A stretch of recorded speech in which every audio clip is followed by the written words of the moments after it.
আসসালামু আলাইকুম রহমতুল্লাহ বারাকাতুহু। কেমন আছেন বন্ধুরা? নিশ্চয়ই ভালো। জুম্মা মোবারক। আজকে আমি 12টি আমল বলবো, যা করলে আপনি আল্লাহর প্রিয় বান্দা হয়ে যাবেন ইনশাল্লাহ। 1.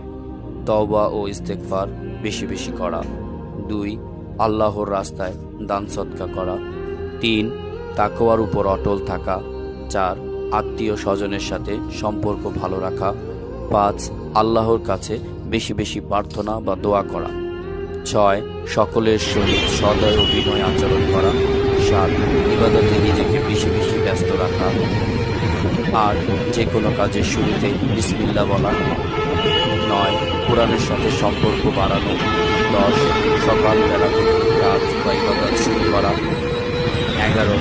আল্লাহর উপর ভরসা করা। 12. আল্লাহর রাস্তায় বের হওয়া।